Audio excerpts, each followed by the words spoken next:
right, everybody, welcome into the high noon stream here on a Friday afternoon, 12 noon, high noon. We do this every day, Monday through Friday here on the Radio Misfits podcast platform. I'm your host, Pugs Moran. We do topics, we do current events, it's headlines, it's everything that you need to know about the world that you're existing in.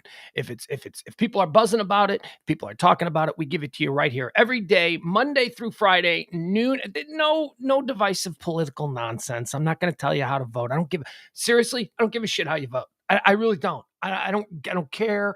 I don't care about what flags you have hanging in your garage. I don't care about any of that. Let's just talk about the other stuff. That's what we do here. We try and talk about the stupid shit that we all are connected through. The kind of stuff that you mentioned sitting at the bus stop. Nobody takes buses. Yeah, I know nobody takes buses. Maybe over the fence line, you see your neighbor. Hey, did you hear about the Queen of England dying? See, that's not divisive. That shit's, you're not going to start fighting over that. Although, who knows? The way the world is today, probably fight about anything, really. All right, so that's what we do here. We do non-divisive, current events, hot topics, trends, all of that, every day, Monday through Friday, right here at noon. We also do a second stream Monday through Thursdays. That's myself and James Parker. We call that Pillow Talk. That comes on at 9 p.m. Central Standard Time. That's more conversational. That's me and James just kind of talking about stuff. This show here, again, I like to call it utilitarian because it's like a utility. You flip the lights on, the power comes on, you get the lights, you can see things. That's what this show is. We're going to give you all of the stuff that's happening in the world today that you need to know about. We do it in a couple of parts. We start out with a little bit of a look at history, the history of the day. We go through all the things that happened on this day. I give you a little 2 cents thought on all of those individual things. Then we celebrate some birthdays, who was born here, what did they contribute to the world that we now exist in, and then we mourn some deaths. And then, and only then, once we have done this day justice, then we move into all the trends and the topics and the current events and the headlines and all of that good stuff. So without further ado, why don't we get started on today? Today is high noon, the 9th day of September, year of our Lord 2022. It is the 252nd day of the year. There are 113 days remaining until the end of the year. Chat room is filling up. Hi, Melissa. We got Melissa, we got Jeff, we got Byron, we got Adam. Just stop it. Oh, stop it, Adam, with the 12:05 nonsense. You know what? You have never gone to see a show that started exactly when the show said it was going to start. You haven't. I'm sorry. You haven't. You haven't gone to a concert that was supposed to start at 8 o'clock. Didn't start at 8 o'clock. Didn't start till like 8:40. You know how it goes. All right, so I already told you everything about that. All right, let's get into the history of this day. What makes September the 9th so interesting? Let's find out. Well, on this day in 1776, the Continental Congress officially names its Union of States the United States. Happy birthday to us! Happy birthday! Yeah, it's our birthday. That's July 4th. Get out of town. It was on this day in 1776 that the Continental Congress settled on, well, what should we call us? Well, what should, and somebody said, well, we're united. And somebody said, united. We are now a bunch of United States. And somebody wrote that down. And they said, let's just go with that. Let's just go with the United States of Amerigo Vespucci. Why don't we just shorten that to America instead of just being the United States of Amerigo Vespucci? Because then it's like we're giving some Italian map maker credit for this whole thing, and we don't want to do that. All right, so they shortened it. So it was on this day, 1976, the Continental Congress officially names its Union of States the United States. On this day in 1791, Washington, D.C., the capital of the United States, is named after Denzel Washington. That's right. No, of course not. George Washington. On this day in 1791, Washington, D.C., our nation's capital, was officially named for our first president. On this day in 1942, let's jump ahead to 1942. Japanese float plane. Oh, this is one of those things, you guys. We were never taught any of this stuff in school. None of this. I had no idea. This is now the third incident of this kind that I have reported on in the 1 year now that we've been doing this show every day at noon.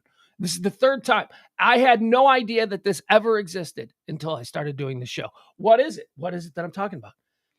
The Japanese attacked mainland America multiple times during World War II, and we were never taught Wait, Pearl Harbor, it's closest they got. We saw a movie 1941 about how everybody was afraid that they were going to attack the mainland, but that was silly because they were. No, they did. On this day in 1942, World War II, a Japanese float plane drops incendiary bombs on Oregon.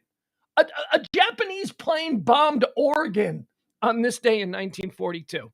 We didn't learn about that stuff. Had no idea that the war had come so close to our. Well, it came to our shores quite literally. On this day in 1947, the first case of a computer bug being found. A computer bug. The first, actually, I don't know. Ed might have to explain this. But in 1947, on this day, the first case of what we call a computer bug today was discovered. And you know what it was? A moth. It was literally a bug. It was a moth that had lodged itself into a relay of the Harvard Mark II computer at Harvard University. A bug got in there and screwed up the system, and they called it a bug. Huh? I don't know if that's why we call it a bug. Maybe Ed would know. Seems like it. The very first case on this day in 1947. Harvard Mark II computer. On this day in 1956, Elvis Presley appeared for the very first time on American television. He made his debut on the Ed Sullivan Show. Elvis Presley! And then he came out and he swiveled his hips and the country went crazy. 7 years. 7 years between. So when I think of the Ed Sullivan Show, the Ed Sullivan Show obviously predates me. It predates most of us. Except for my friend Schwartz. My friend Schwartz makes Ed Sullivan references all the time. And I'm like, I never saw an episode of Ed Sullivan. He's like, I remember it from when I was very little. I go, yeah, you had to have been very little, Gus. I don't remember it at all. But there were three moments I think that occurred on Ed Sullivan that are considered iconic. And it would be Elvis Presley shaking his hips, the Beatles, you know, I don't know, when they did that. And then the Supremes, when Diana Ross and the Supremes. So those are like the three big, like Teen America went nuts with Elvis and the Beatles and the Supremes. They were years apart though. I don't know when the Supremes did their big Ed Sullivan thing, but it was on this day in 1956 that Elvis Presley appeared on the Ed Sullivan Show, and nothing was the same afterwards. A lot of time though, 7 years between Elvis's big moment and the Beatles' big moment. A lot of nothing in between, Ed Sullivan. A lot of plate spinning, a lot of ventriloquism. On this day in 1971, the 4-day Attica prison riot begins, eventually resulting in 39 dead. It's the most killed by state troopers. The 4-day Attica prison riot begins, eventually resulting in 39 dead, most killed by state troopers retaking the prison. Attica. You ever seen the movie Attica? I saw the movie Attica. You know something that people always get wrong in the movie Attica? I don't think they chant Attica. You know, it's like the big thing when people are rebelling. They go, Attica. That ain't from the movie Attica. That's from the movie Dog Day Afternoon. That's a lot of people get that wrong. Anyway, the Attica incident occurred on this day in 1971. On this day in 2015. Well, and this is an interesting one. On this day in 2015, Queen Elizabeth II became the longest reigning monarch of the United Kingdom. On this day. On this day, she died yesterday. She died yesterday in 2022. But on this day in 2015, she crossed the threshold. She became the longest serving monarch. Yeah. I mean, I guess she's been around since the 40s. And really before like then, people died at like 50, right? Yeah, right? You know what I mean? I mean, okay, so maybe if you were a king, you got to be 70. But it doesn't surprise me that she became queen as like a young 20-something. And then, you know, she lived to be 100. Fighting off hiccups. I don't know if you can tell that. I'm fighting off hiccups. We're going to get into births here. Let me just take a sip. Hot coffee. That coffee's good. Although it's getting to the time, 12:30. I cut myself off on coffee at 12:30. That's when we end it. I'm not allowed to have any coffee past 12:30. It ruins the rest of my day. It does something to me. Let's do some birthdays here. Let's see. Big one. Born on this day in 1828. Are you a reader? Huh? Do you like words? Do you like books? Born on this day in 1828. Leo Tolstoy. Leo Tolstoy. What are the great writers? Oh, you got Hemingway, you got Tolstoy. And then that's it. That's it for me. No, it's not true. It's not actually. Tolstoy. War and Peace, of course. Anna Karenina. I don't know what else he did. Those are like his two main books, right? War and Peace and Anna Karenina. Born on this day in 1890, Colonel Sanders, American businessman, founded KFC. He died in 1980. Colonel Sanders.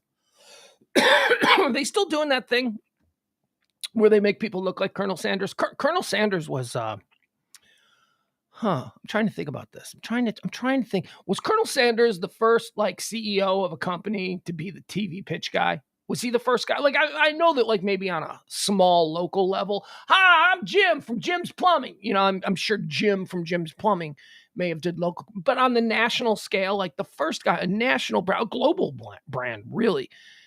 Colonel Sanders, was he the first? God, he must have been such a narcissist. You know, think about Colonel Sanders. First of all, he wasn't even a colonel. He just named, well, what the respect? He was just a complete fraud. Con man. See, I like to say I can look at someone and go, that's a con man. Colonel Sanders had a bit of con man in him.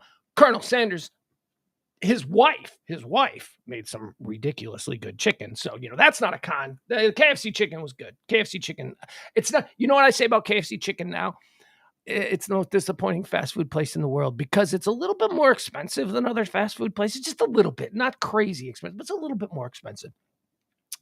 And have you ever seen what passes for a chicken breast at Kentucky Fried Chicken these days? Here, let me show you the relative size of a chicken breast at, I want 2 breasts. You want 2 breasts? That'll be $12. Okay. 2 breasts, $12. Thank you. Here's the size of the breast. This is basically the size of a Kentucky Fried Chicken breast. Have you seen? I don't know what they're doing to these chickens. They must have scoured the world and found all the dwarf chickens out there because this is about it. Screw Kentucky Fried. I'm so angry at Kentucky Fried Chicken and their chicken.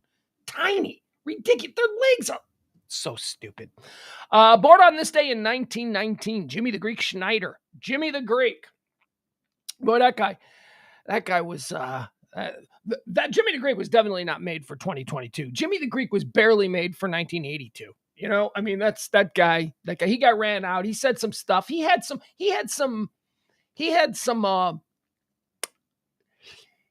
a worldview that was, you know, kind of not really ready for the 80s. And so Jimmy the Greek Snyder, he used to pick football games. He was like a linesman, a bet guy, a bookie kind of a deal.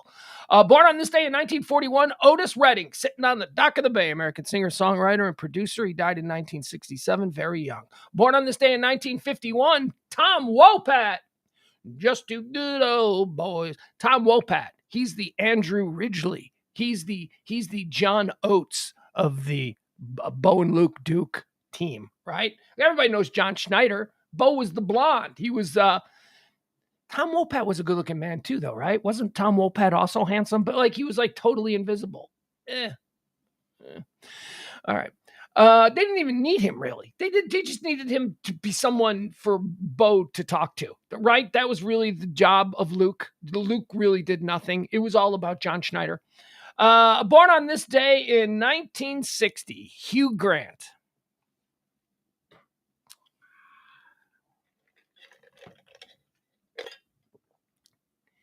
Everything in me tells me that Hugh Grant seems like a bit of a soft boy, you know, a bit of a Brit, bit of a, I didn't think so, you know, a bit of a soft boy, but it seems to be like somebody that I could relate to. But there's that thing hanging over Hugh Grant that I will never be able to get past. There's some thread of insanity that is in this guy. This guy was dating Elizabeth Berkley. He had her at home. She was waiting for him at home. Elizabeth Berkley at the time was one of the world's 3 most beautiful women. I mean, she was hot, and not like, you know, in the, oh, that chick's hot. I mean, hot like she was everywhere. She was everywhere. Magazines, films, everywhere. Elizabeth Berkley was everywhere. And Hugh Grant had her waiting at home, and he stopped to pick up like a $25 streetwalker.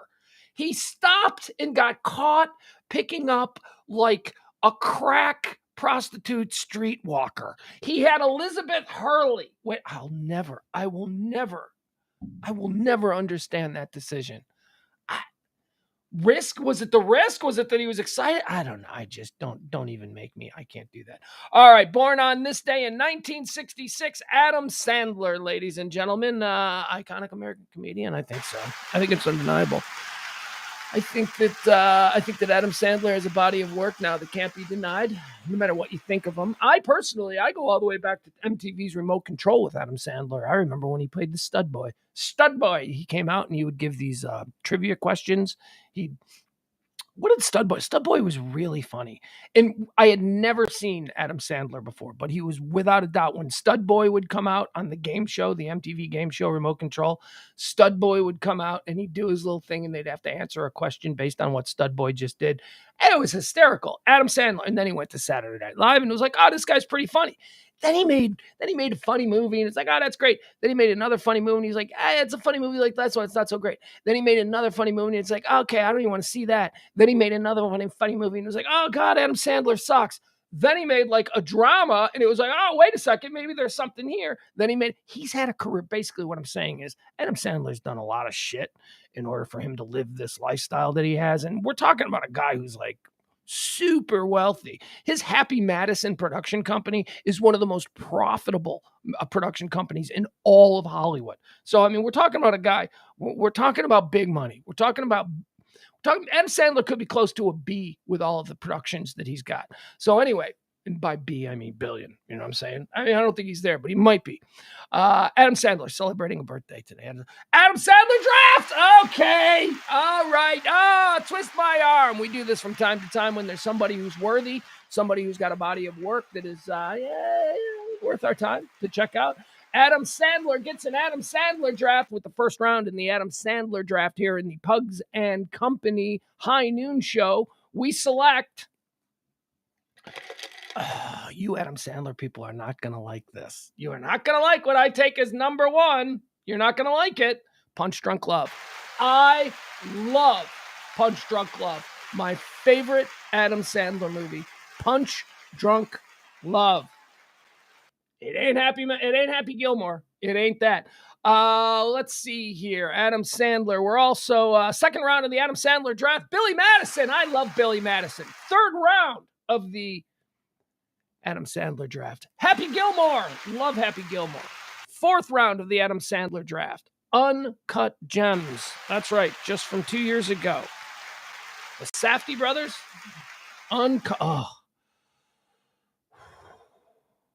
I watched Uncut Gems once, and I don't know if it's one of those movies that you can watch twice. I haven't been back to see it again. I watched it once. I loved it. I thought it was great. But that movie, man, you're like on the edge of your seat the whole damn movie. That is the most stressful movie. Adam Sandler is so great. With the fifth pick, we're going back to comedy. With the fifth pick in the Adam Sandler draft, we're taking The Wedding Singer. That's right. So there you have it. Your 5-round Adam Sandler draft. Punch Drunk Love, Billy Madison, Happy Gilmore, Uncut Gems, and The Wedding Singer.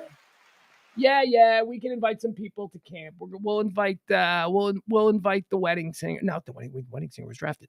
What's the other? Spanglish. We'll invite Spanglish. We'll invite. I don't know. I'm not gonna bust my head trying to think of other movies that we'll invite. But there you go. That's your 5-round Adam Sandler draft. Born on this day in 1971, Eric Stonestreet. He played Cam. Eric Stonestreet played Cam in Modern Family.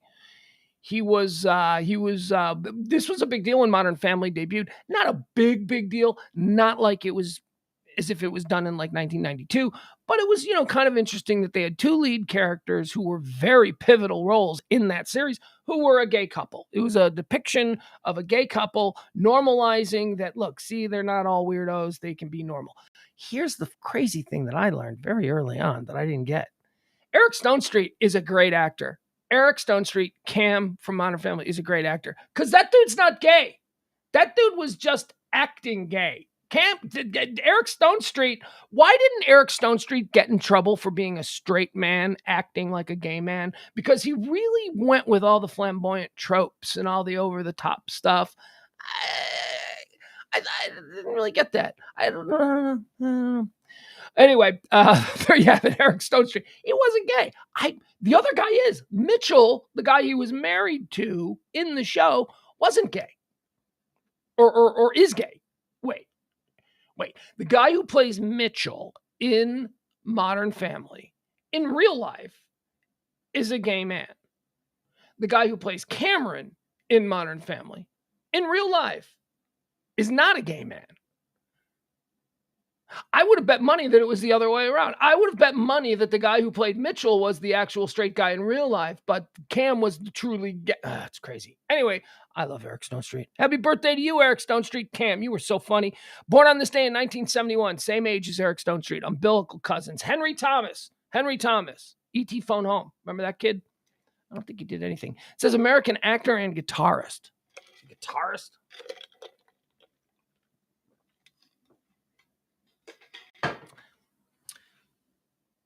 Imagine being Elliot in 1982 and thinking like, whoa, man, I'm going to be the next John Wayne in Hollywood, whatever. The next Kirk Douglas, the next whatever. Guy, it's going to have a long... He didn't have anything. That's unfortunate. Born on this day in 1975, Michael Bublé. Don't know who that is. He's a singer. I never heard him. Maybe I have. Maybe I've heard him. I don't know. What does he do? Does he do pop songs? What is Michael Bublé? I don't even know what that is. Born on this day in 1985, J.R. Smith, American basketball player, famous for once making the quote that he is never more than 10 yards away from an Uzi. That's right, J.R. Smith. Do you live that lifestyle? Can you say, I am never more than 10 yards away from an Uzi? J.R. Smith said that once, and he's famous for it. A couple of deaths. Big death on this day in 1976. Mao Zedong, Chinese philosopher, academic, and politician. He was the first chairman of the Chinese Communist Party. Born in 1893. Mao Zedong died on this day in 1976. Dead on this day in 1997, which is a shocker, because honestly, 20 years earlier, in 1977, this guy played a dude who was like 110 years old, and I thought he was 110 years old in 1977. So when he actually lived to 90, Burgess Meredith, ladies and gentlemen. The Penguin from the Batman series. And of course, I'm talking about Mickey. You can do it, Rock! Mickey from the Rocky movies. Dude was like 100 in 1977. Yeesh, dude lived another 20 years. Had no idea. I think Paulie died long before Mickey did, right? And Paulie was like 30, 40 years younger than Mickey. I don't know. All right, let's get into the trends. Let's get into some of the things that are trending. I should also mention today, whether it's good news or bad news, I don't know, might be a little bit of both for some of you. I do have some plans for this afternoon, so I don't know how long we're going to go with the trend breakdown. Excuse me. But I do have an appointment that I need to be at 2:30. So I'm a little bit concerned about time, but we will get through it. I'm already dressed, so I don't have to change for the appointment. Let's get into what's trending. All right. First, we got King Charles trending. King Charles is trending.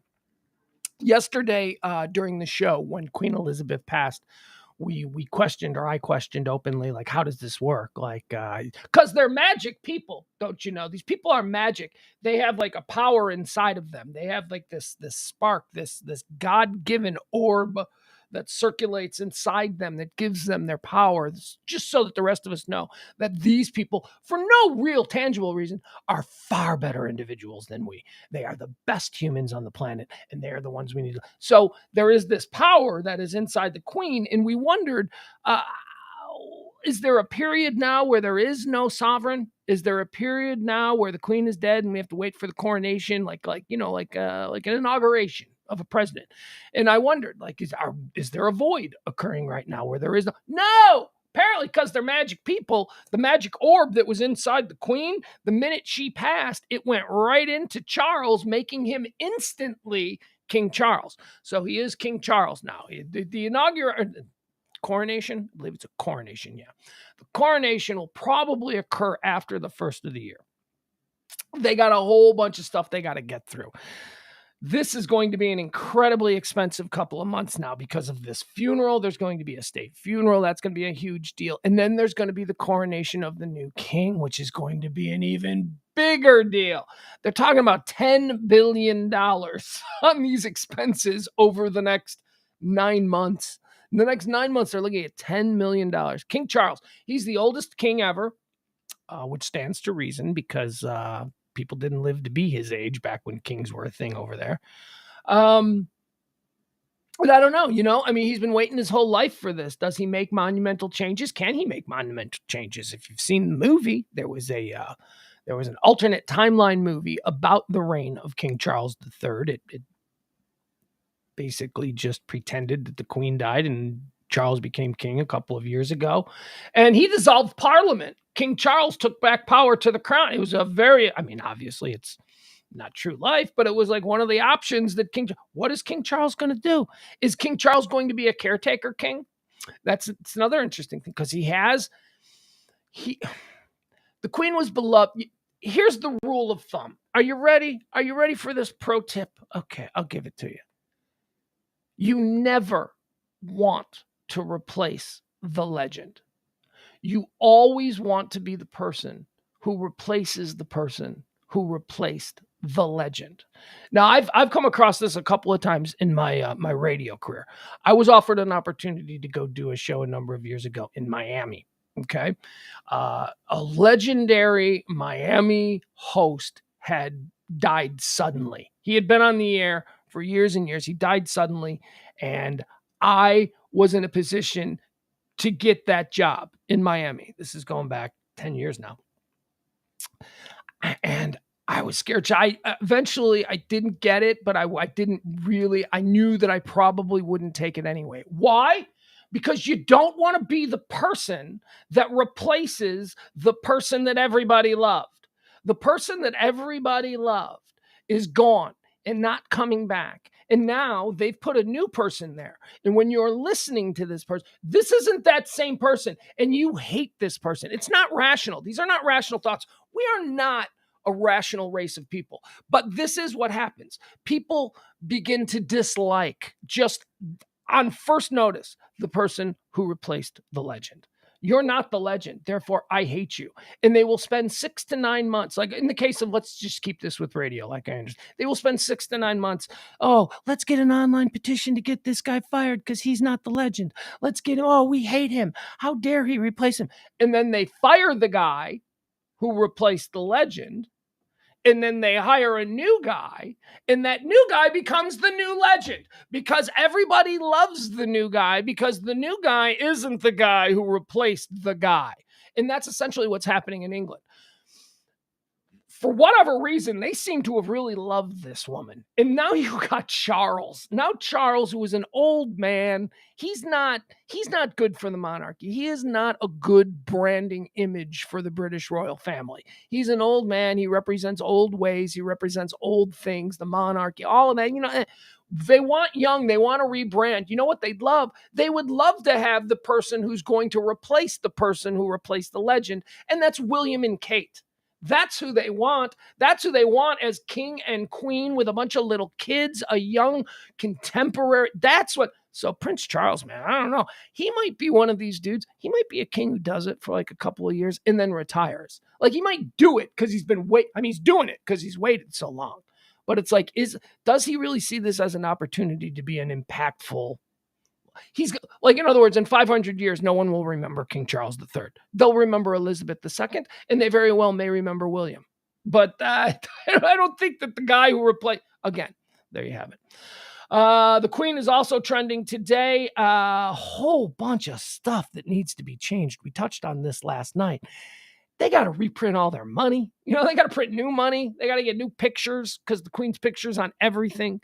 And it's not just England, it's like Canada, and it's like other countries around the world. They got to reprint their money. Now they got to put King Charles on there.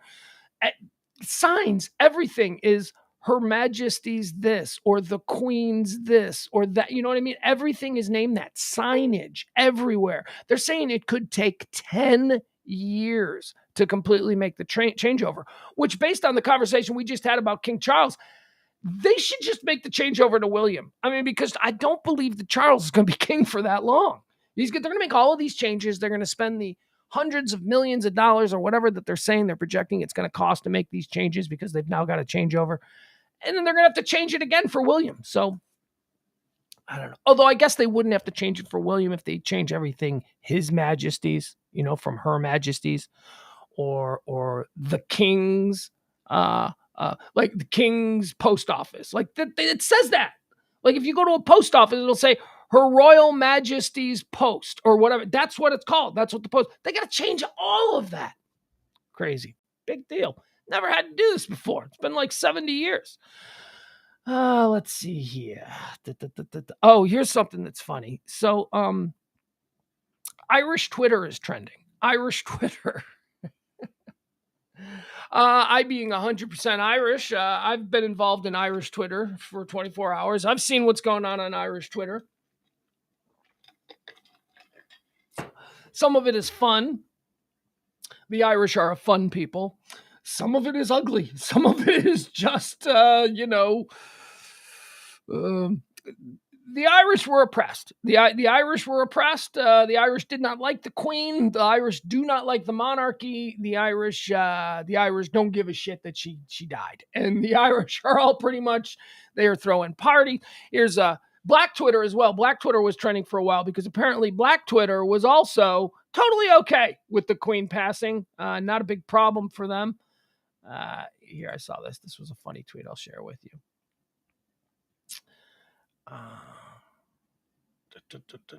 Okay, so this why is all this stuff taking so long?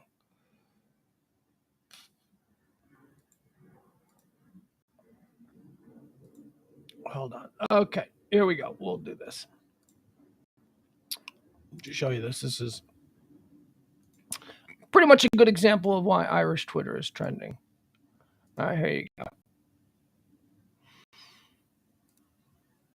All right, here's an appropriate tweet titled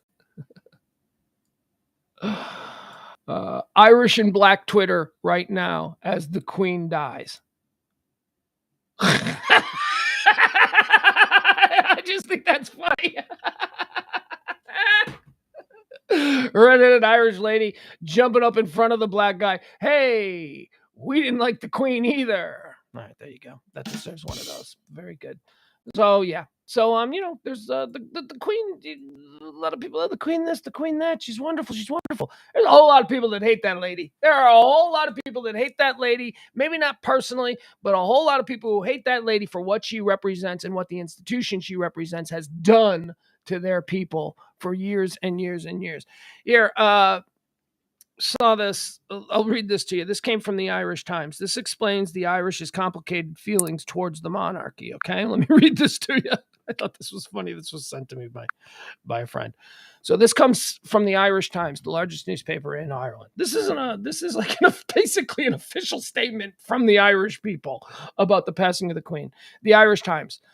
This is on the subject of a monarchy, not so much specifically about the Queen, but here you go. Here's what the Irish Times says.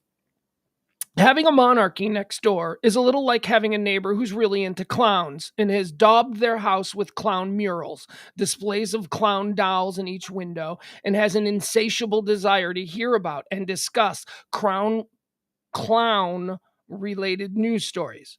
Most specifically, for the Irish, it's like having a neighbor who's really into clowns and also your grandfather was murdered by a clown. So there you go. That's the Irish Times about the complicated feelings that the Irish people have right now during this difficult time for the English monarchy. So Irish Twitter has been trending. The Irish are reminding everyone that she never beats us. That's what they're basically saying.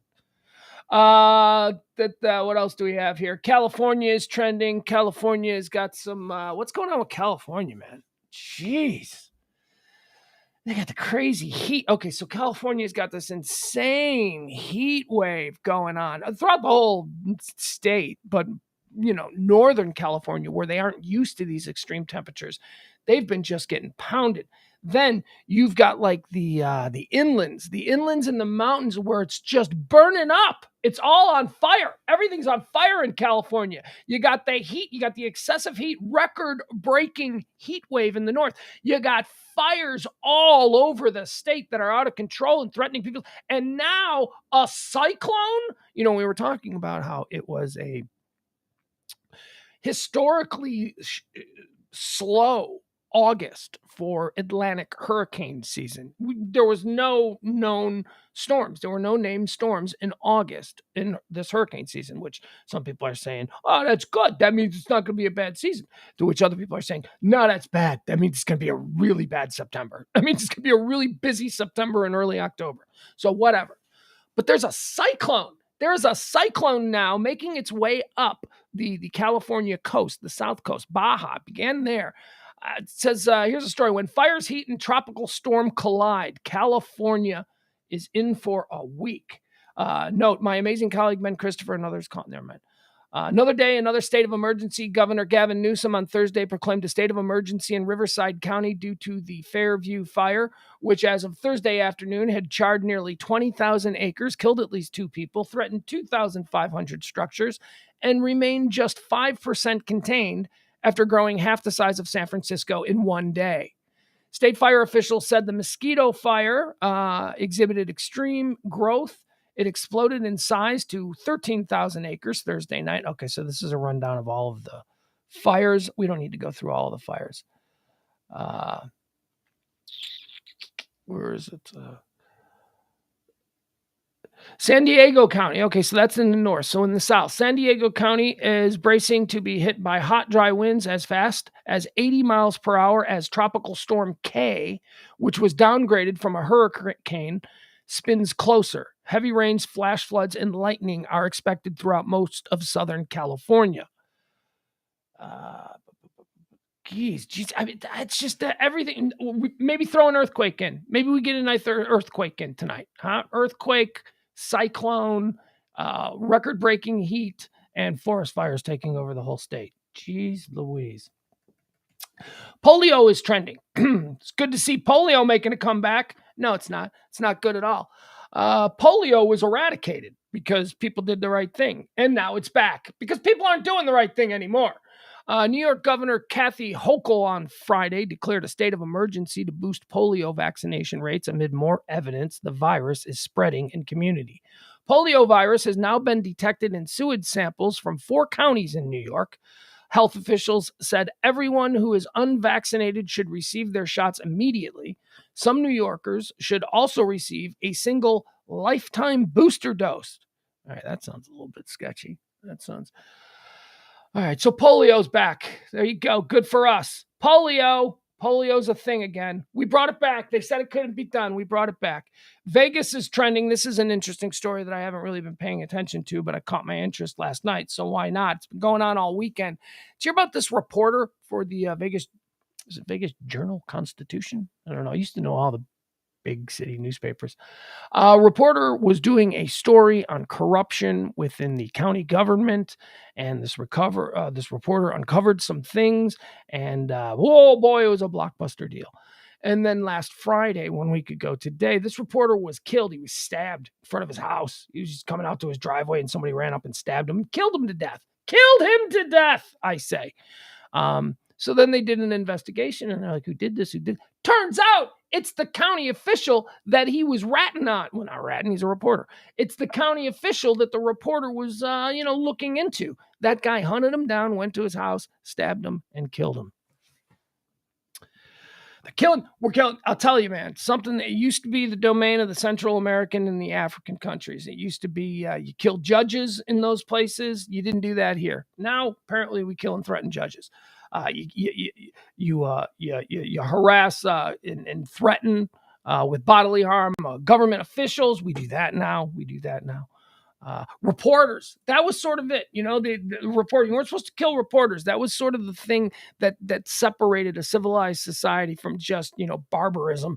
And we're doing that now too. So now we're killing reporters. So good for us. We're now just like El Salvador in 1979. Good for us. Look at us. We didn't think we could do it, but we did it. Michigan. This is interesting. Michigan is trending. Michigan is trending because of the whole abortion thing. And this is interesting because this is how a lot of people feel we're going to get. Well, it's a secondary path to ensuring that people get women have the right to choose. People who believe that women have the right to choose are they're mobilizing in all 50 states, and Michigan is the first one where this is going to happen, and that is going to be there will be ballot referendums. That's right. You people on one side say everybody thinks this way about the issue and this is the way it should be. You people on the other side say everybody thinks this about the issue and this is the way it should be. Well, let's take it out of the courts. Go ahead, let's make it a ballot referendum. Let's let the general public, let's let everyone show up who's voting and decide whether or not they should keep abortion safe and legal for women seeking such services.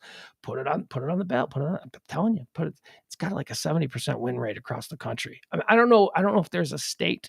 I don't know if it was a blind vote, if you allowed people to just go in and vote for real in private, not standing around talking about in front of all their friends. What they want is going in private, pulling that curtain and in private. This is what the abortion rights people are, or this is what the pro-life people are afraid of. They don't want these ballot initiatives because they know that this is a minority view. They know that the majority of Americans feel that abortion has been it's been the law of the land. It's something that has been just a part of our culture. It's not going to change. You can't take things away from people. You can get elected offering people things, but you can't take things away from people. Once people have something and you take it, even if they didn't want it, we saw it with Obamacare. We saw a lot of places that have Obama. Look, I don't want to get into this whole thing because, again, it's divisive and we don't do divisiveness. But there were shit tons of people who are like, we don't want it. And then they got it. And then there were these attempts to take it away from them. And they were like, well, you said you didn't want it. Well, yeah, but now I have it. Yeah, but you said you didn't want it, so we're going to take it away from you. Yeah, but I have it. And you know what? It's not as bad. I may have been a little bit wrong in hating it because it's actually kind of better. I kind of like it. That's what I experienced. I'll tell you, when I had my incident, I had that really inexpensive insurance. And I'm telling you, my hospital room was awesome. Now, granted, I was lucky to get hurt in an area that had nice hospitals. That's always good. If you're gonna have an incident where you have to go to a hospital, maybe keep it to a nice area where they have nice hospitals. But people tried to take health insurance away. We saw it. John McCain with the downvote. They didn't want to take it away. You can't take it away from people. Can't give people something. Get them used to having something and then take it away. And that's kind of what we're seeing with the abortion thing. So Michigan is trending today because they want to put it on. They want to put it on the ballots, and we'll see how that goes. Just let the people vote for it. Hey, one man, one vote, right? Or in this case, one man, one woman, one vote. Blonde is trending. Blonde, the new movie, the Ana de Armas movie. I don't know who Ana de Armas is, other than she's getting a whole lot of hype for this new movie, Blonde, the Marilyn Monroe story. It debuted at the Venice Film Festival. And ladies and gentlemen, it received a 14-minute standing ovation. All right. It is 12:48.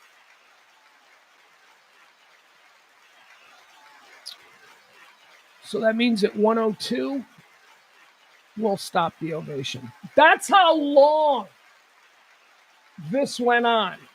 For a movie about Marilyn Monroe,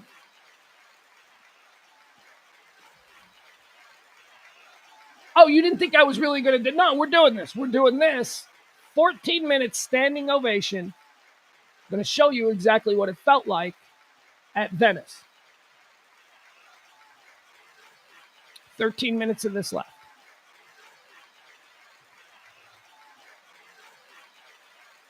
No, I'm not serious. Ana de Armas breaks down in tears as Blonde stuns with 14-minute standing ovation in Venice. I don't know who this Ana de Armas is, but Ana de Armas as Marilyn Monroe is so much hotter than the real Marilyn Monroe. I'm telling you, this is something that we almost never see. We almost never see an actress portraying an iconic actress who is actually more attractive than the iconic. Anna de Armas is prettier than Marilyn Monroe. She makes the prettiest Marilyn Monroe we've ever seen on screen. She's just better looking. We saw this recently with the Pam and Tommy Lee. The girl who played Lily James, I think is her name, who played Pamela Anderson. Pamela Anderson is a world-class sex symbol. She is an iconic sex symbol of the ages, generationally. She was the biggest thing in the 90s. This Lily James is better looking than her. And now we have it again. We have it here with Blonde. Andrew Dominik's Blonde debuted to a massive 14-minute long-standing ovation during its world premiere at the 2022 Venice Film Festival. Anna de Armas, who plays Marilyn Monroe, was in tears at the screening, her face glowing as tears streamed down her cheeks. Before the film's world premiere, Brad Pitt, who is among the film's producers, de Armas, director Andrew Dominik, Adrian Brody, and Juliana Nicholson, created commotion on the red carpet, largely for Pitt, who worked the crowds wearing a black COVID mask when he came into close contact with fans to sign autographs and do selfies.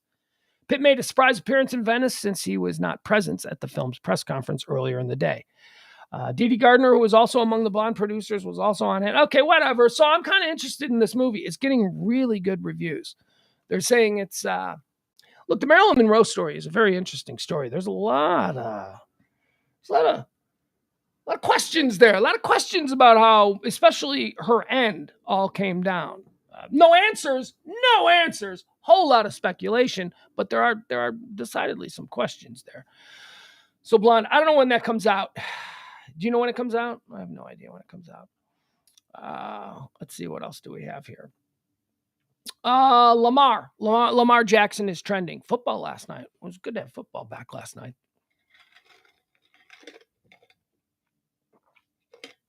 So what happened last night? So the Buffalo Bills went into Los Angeles. They played the world champion Rams, the defending Super Bowl champion, and they absolutely blew them out. Now, I think that anybody who even casually watches football knows that the Buffalo Bills and the Los Angeles Rams are two very good teams. However, they didn't look like they were playing the same sport last night, especially when you consider the turnovers that Buffalo had in the first half and how big that score actually could have been.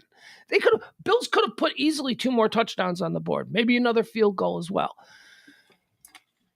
I, this morning, took a ride with Dallas-Fort Worth's premier Buffalo Bills fan, and we were talking about it, and I told him flat out, I said, I think what I saw last night was a team that's not hungry playing a team that is really hungry. Both teams are incredibly talented. Rams won a Super Bowl, though. Rams are fat. We did it. Our entire career, we've been working to hoist that trophy and have that parade. Oh, was that fun? Wasn't that great? What, we got to do this again? We got a new season here? All right, let's play. Man, boy, how much fun was last year? That was great. That's what we do it for, right? That's what we do it for. That's what we do. We put in the hard work. That's like the Rams attitude. Meanwhile, the Buffalo Bills are like, remember what happened in Kansas City? Remember what happened? I mean, the Bills are every bit as talented as the Rams, and they're just dialed in. I am telling you, as much as my best friend is a Buffalo Bills fan, as much as it hates me to say this, the league should fear the Buffalo Bills. What we saw last night was a team saying, this is the defending champion. We feel we should be the next champion. Watch what we do to them. And they just tore them to pieces. The Rams looked like shit. That Rams offense looked like garbage. Leslie Frazier's Buffalo Bill defense. Holy crap. That's all I'm going to say is holy crap. Look, Les Frazier. I love me some Les Frazier. Les Frazier, cornerback, 85 Bears. He was one of the most important players on the greatest defense that the NFL has ever put together. And now he is undeniably, Leslie Frazier is the best defensive coordinator in football. Whether it was the teams that he has put together, every stop he's been. Sure, he got bounced out after 3 years as head coach in Minnesota, but that wasn't his fault. Wasn't that the Partygate situation? Wasn't there all kinds of nonsense going on? That was a culture issue. They had to clean up. Leslie Frazier has put together a scary-ass defense. Anyway, that's my take on last night's game. I enjoyed it. Lamar Jackson is trending because Lamar Jackson, I don't understand this. I don't understand this at all. Lamar Jackson is going to play the entire 2022 season on the 5th year of his rookie contract. He and the Ravens have not been able to come to an agreement on a new contract, so He's in the wind. He's under contract this year. Okay, so if it's the 5th year, how will this work for Lamar Jackson? Lamar Jackson was obviously looking for some Deshaun Watson money. He was looking for some Patrick Mahomes money, and he deserves it. He's an MVP. The entire team is built around him. He certainly does. This isn't like Daniel Jones coming up for. This isn't Mitch Trubisky, right? This is Lamar Jackson. What are you guys doing? Pay the man. Unless you think you've got some other quarterback out there on the horizon that will fit better with what you guys are looking. What? Your entire team is built around the skill sets of Lamar Jackson. Pay the freaking man. What is wrong with you? Unbelievable. So I guess what we can see is he'll play the entire season. This is his 5th year, so he'll play out the 5th year option on his rookie deal for his rookie money.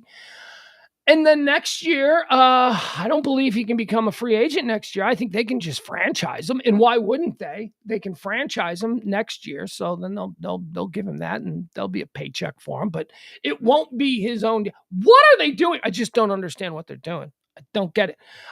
Same kind of situation happening with my Bears and our middle linebacker, Roquan Smith.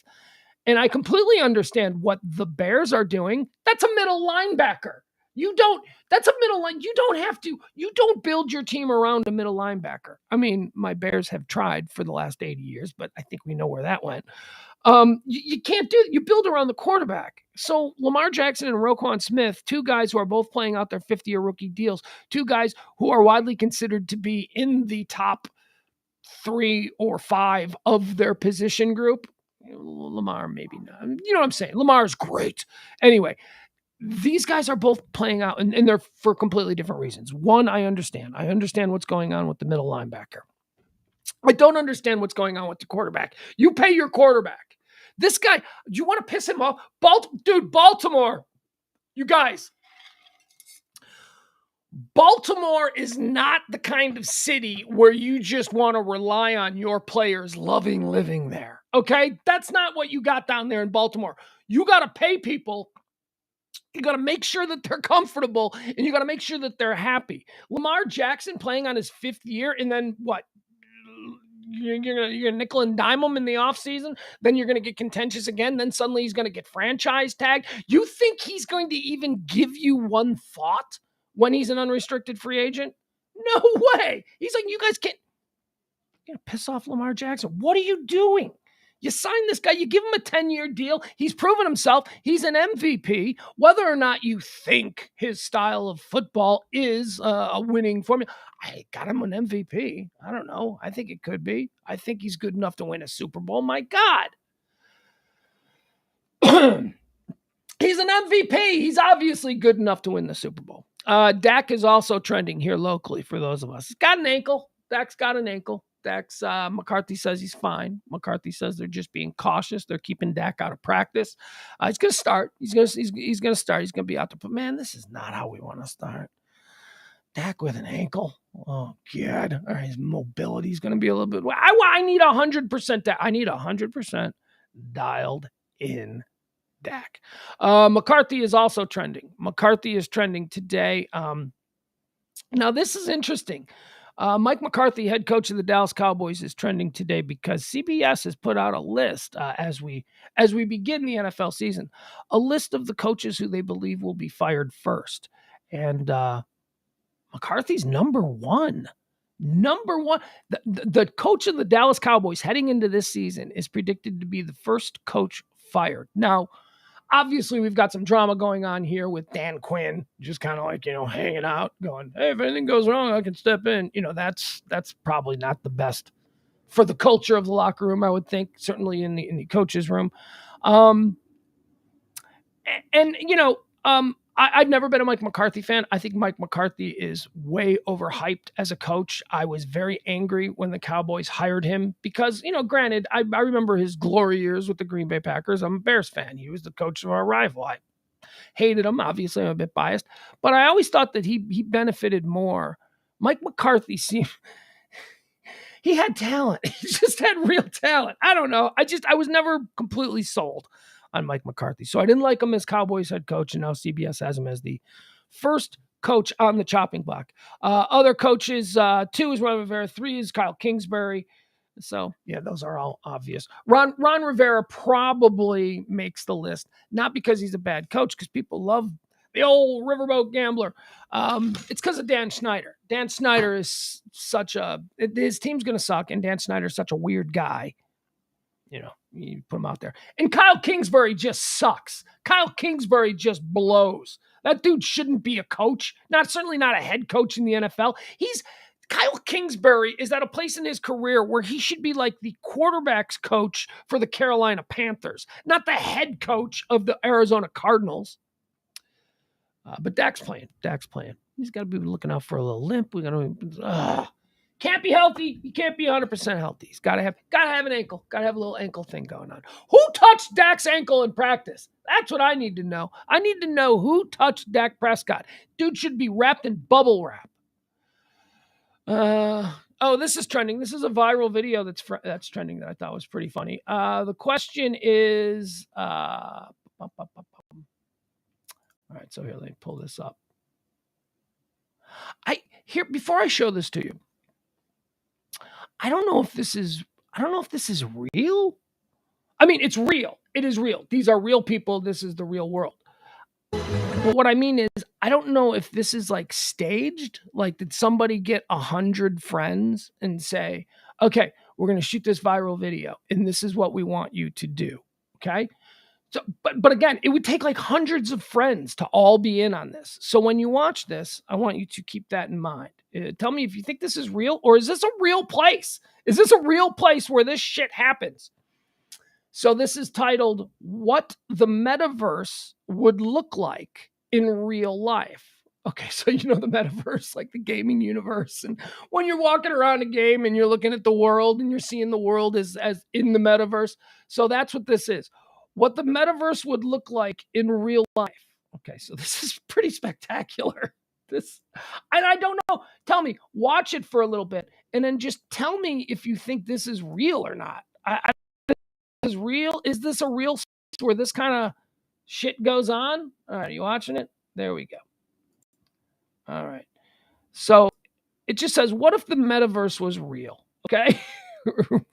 Or I'm sorry, what the metaverse would look like in real life. Okay, so it's like you're inside a game. Look at this person. What's this person doing? What's she doing? Look at a guy just walking by. Weird guy walking by. Weird girl doing gamer. Look at this. What's this guy about? This isn't the real world. Smile. What is going on here? These are all things you see in games. This is not the real world. People getting, there just happens to be a couple getting married. Oh, so random. How crazy is this? Where is this? Look at her. She's even moving like a static player in a game. They just, and this guy, that guy. And this guy, it gets crazier. Now show me all the people on the pedal bike. Here we go, smiling lady. Here they come. Here they come, people on the. So is this really happening, or are all of these people in on this? Like, right? This is very much like a game. This is like being inside a game. When does the shooting start? Look, that guy. And there's a guy in bike. Here's my character. Here I come. This is me. I'm playing this guy. This is my character. I'm looking for a car to steal. Look at her. She's smiling. She's happy. Anyway, I love that. There you go. What if the metaverse existed in real life? That's what it would look like. Let's see here. What else do we have? Running out. We're running out of stuff, people. We are running out of stuff. Oh, no, we got a couple more things. Or do we? No, we actually only have this. Okay. I wanted to play something here. This is incredible. This is trending. This is Michael Sheen, the actor Michael Sheen. Here's the problem. I don't know if I'm going to be able to play this. This is incredible. This is trending. Michael Sheen is a Welshman. Welsh. Apparently, the Welsh national football team has qualified for the World Cup for the first time since like 1958. Michael Sheen, the actor, is a very big fan of the Welsh national football team. And he was on some show, I don't know, like Inside the NFL kind of a deal, but over in that part of the world for soccer, for football. And he was asked to give a speech. He was asked to give a little rah-rah for the, hold on, where did I lose it? For the Welsh national team. And this is what he did. Now, it's so good. It's so good. I don't want the echo to ruin it. I'm hoping there is no echo. So I'm going to play it, and we're going to see if this works. All right. Can I ask you? You know, maybe just the sound. Maybe if I just play the sound, it'll work better. All right, I'll tell you what. We'll try it. We'll try it full, and then if that doesn't work, we'll just play the sound for you. All right, here we go.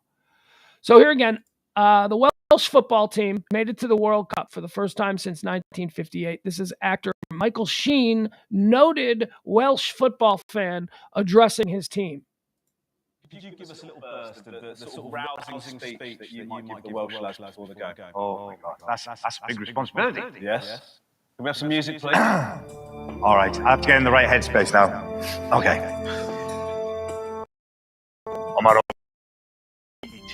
Amaro, I hear the voices singing. Speed your journey, boys. One nation, singing with one voice. A song of hope, a song of courage, a victory song that floats through the valleys like a red mist, rolls over the mountain tops like crimson thunder. A red storm is coming to the gates of Qatar. It battles with the spirit of 58 and Jimmy Murphy's boys. It turns the pages of the history books and finds Rob's page, waiting, still to be written. What would you write in there, boys? Dare you write your names on that page? We haven't waited 64 years and come halfway around the world to be troubled by a neighbour from back home. When the English come knocking on our door, let's give them some sugar, boys! Let's give them some Welsh sugar! They've always said we're too small, we're too slow, we're too weak, too full of fear. But Amaro heed, you sons of speed, as they fall around us, we are still here! Yeah! To the world!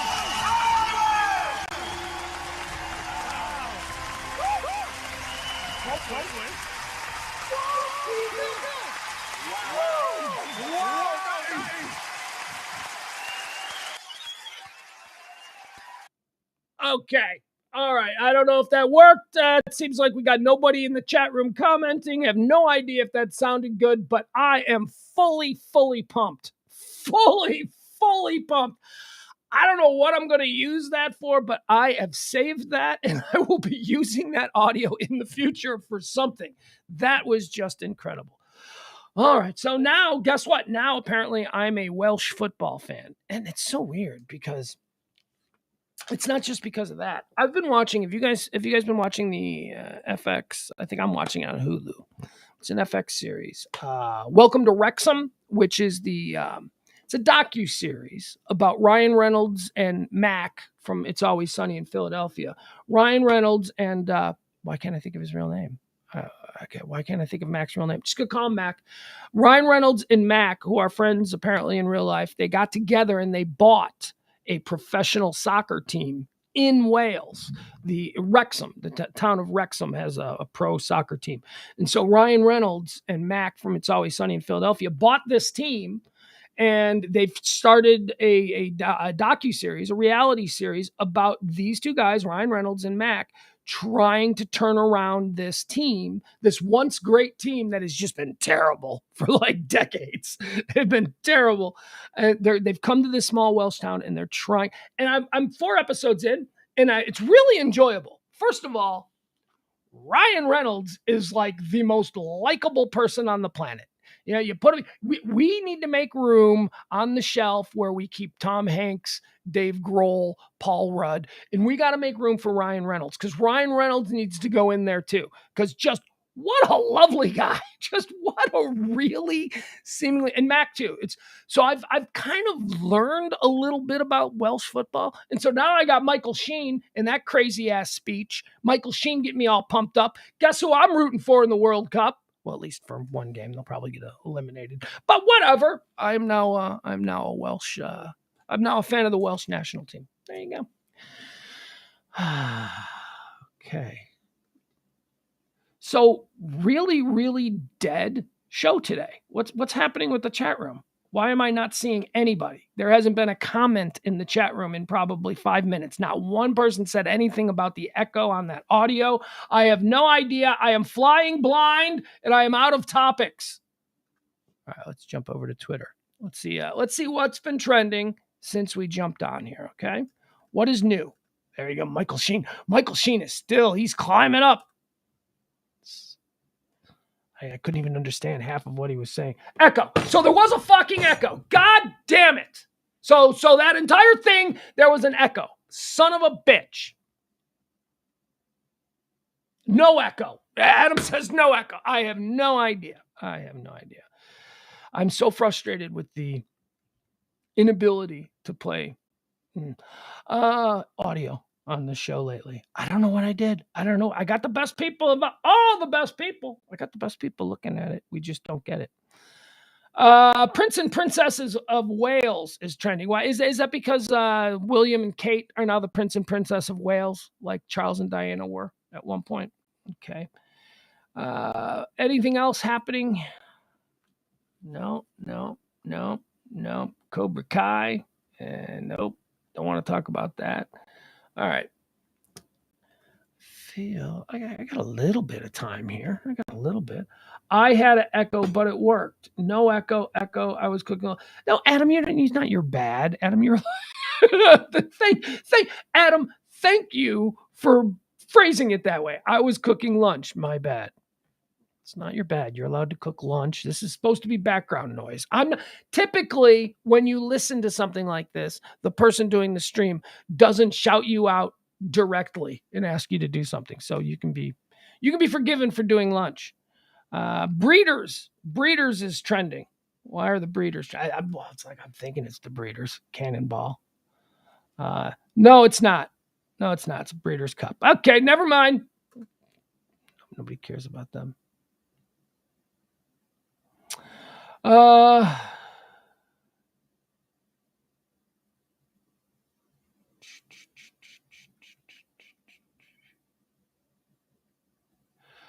Former NFL quarterback William saved the world. Here's a behind the scenes look at his Colorado. Who is Jake Plummer? Oh, look at this. The Athletics got a story on Jake Plummer. Remember Jake the Snake Plummer? Jake Plummer's got a psychedelic mushroom business that he's launching. Jake Plummer. I always like Jake Plummer. I mean, he wasn't that good, but he had a good vibe. There was like just kind of a coolness to Jake Plummer back when Jake Plummer was throwing picks at the worst possible time. And now he's growing shrooms. That's what he does, Jake Plummer. Shroom farmer. Let's see, what else do we have?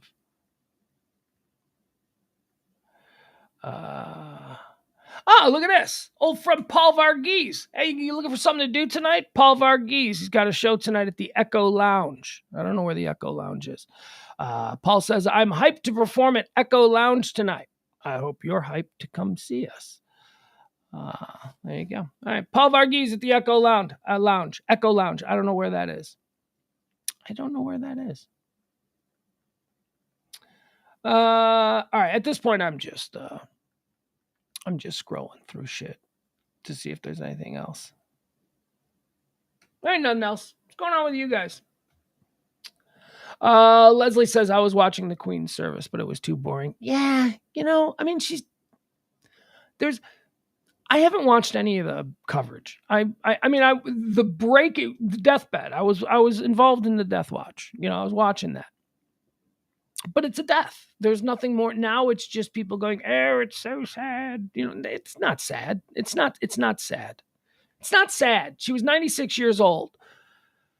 She had a lot. It's not sad. She had 96 years of a life that, one, she shouldn't have had, that lady, a couple of, 200 years ago, a couple of things go one way or the other, and Queen Elizabeth II isn't living to be 96 years old as the Queen of England. She died at 78 as like a grocery store clerk, just simply because one thing in the year 1810 went this way and her family lost all of their path to the crown or whatever. I was telling James there's this documentary about the real royal family. Like they went back, some historians got together and they traced back the royal lineage from William the Conqueror, from the Norman invasion, when William the Conqueror basically said, I'm taking it all. Personally, I think they should have gone back to Alfred the Great, but it's a little bit more questionable as far as the history and when was England actually created as a single kingdom. And William the Conqueror gets credit for that. So they go all the way back to 1410? I don't know, when was the Battle of Hastings? Like something like that. So they go all the way back to then, and they figure out like, okay, so William had this kid and then this kid and then this, and they did the genetic genealogy all the way back from William the Conqueror to determine who in the year 2022 should actually be on the throne of England. Like who is, if there was an unbroken genealogy line, if we are to believe that the person who sits on that throne is actually anointed by God, then we have to believe that started with William, right? It started with William the Conqueror. So that means that all of his kids are also ones that were appointed by God, but somehow William the Conqueror's family hasn't sat on the throne of England in like 400 years. So everybody else is fraudulent. So these historians who made this documentary, they went and they found the last or current, descendant, most direct descendant of William the Conqueror, who should in fact be the King of England. This person, this dude who they interviewed in this documentary should be the King of England, but he's not, because again, things went squirrely through time and his family stopped being on the throne or whatever. This dude is like serious Australian white trash.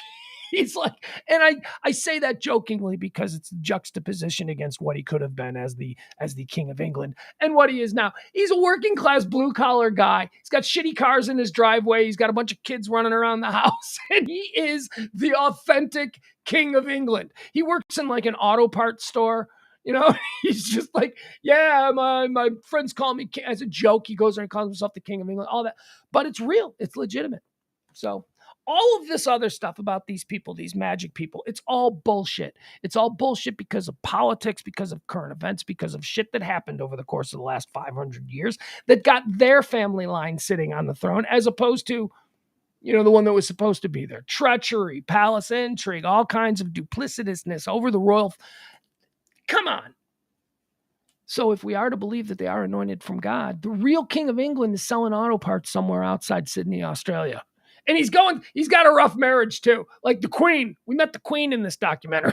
The Queen, his wife. She would not fit in with the rules. She was a character. She was a character. King and Queen always fighting. It's good if you ever get a chance to see that. What is that called? What is that called? You know what? I'm going to find that. I'm going to make that public because it's such a funny documentary.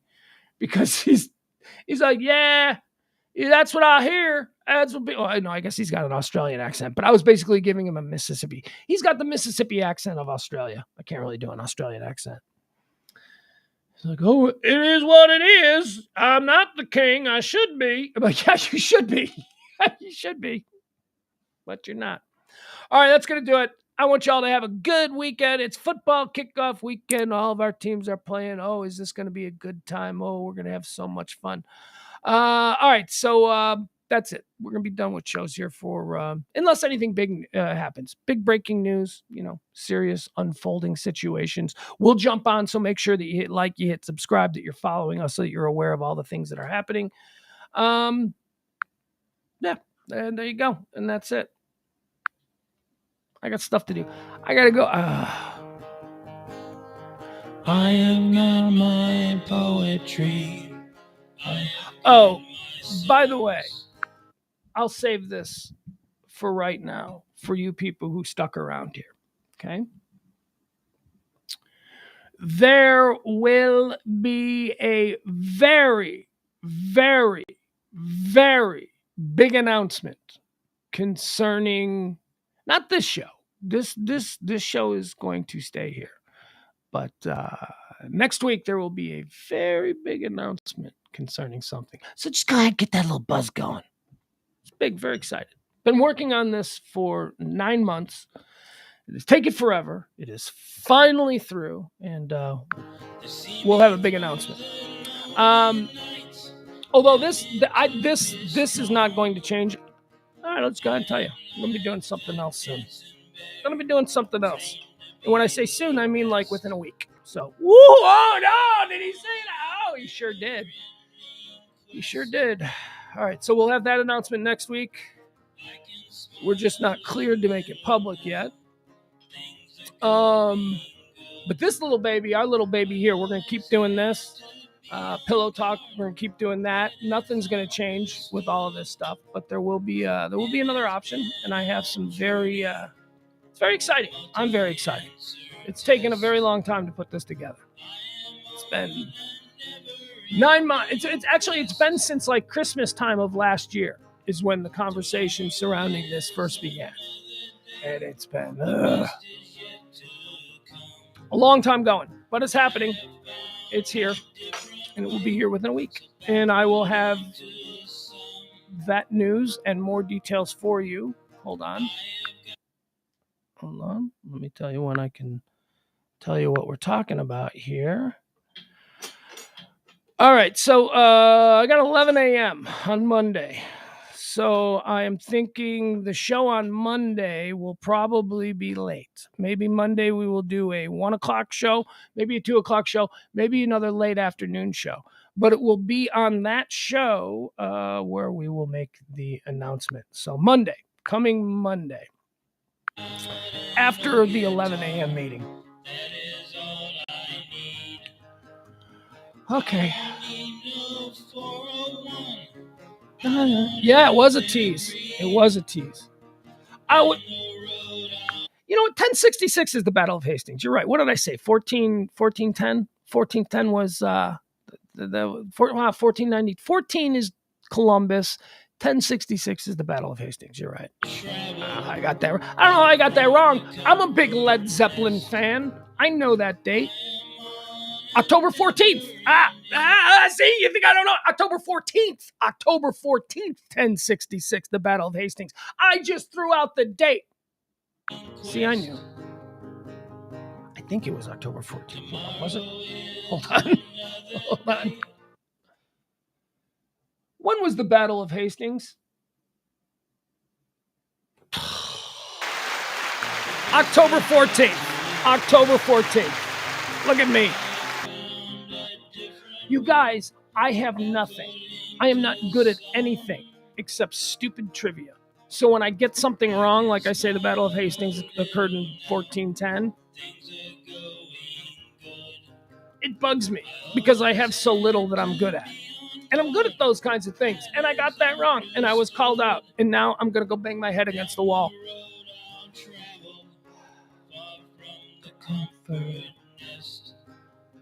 Also, you guys, I used to be like the greatest trivia player in the world. Like I used to be able to walk into a bar and grab a trivia board and just hang with, if not win, at least be like first or second with everybody. Never lost a game at Trivial Pursuit in my life. I am the guy. You know how many people have said that I would be their call a friend? That's true. People, dude, if I was ever on Mega Millionaire, you'd be my call. Oh, well, that's very flattering. I used to get calls. I was going through a divorce from one of my ex-wives, and it was over Christmas. And I got a call from one of my ex-wives on Christmas Eve, and I thought it was hey, happy Christmas Eve. You know what it was? She was playing Trivial Pursuit with her family, and she went to the bathroom because she didn't know an answer, so she called me for the answer during a divorce. Yeah, my divorces were all friendly. But having said all that about my trivia knowledge, you guys, my trivia knowledge sucks. So I have formally decided that I will retire from all trivia competitions. The brain don't work the way it used to. There is just way too much shit that I don't know enough about. There's way too much stuff that has happened in the last 10 years, whether it's in the hip hop world or whether it's in the computer world. There is just now way too much shit. I'm not good at trivia anymore. Time for me to coach. Time for me to go into trivia coaching. Maybe that's it. Can't run anymore. I don't have the speed. Love you guys. See you on Monday.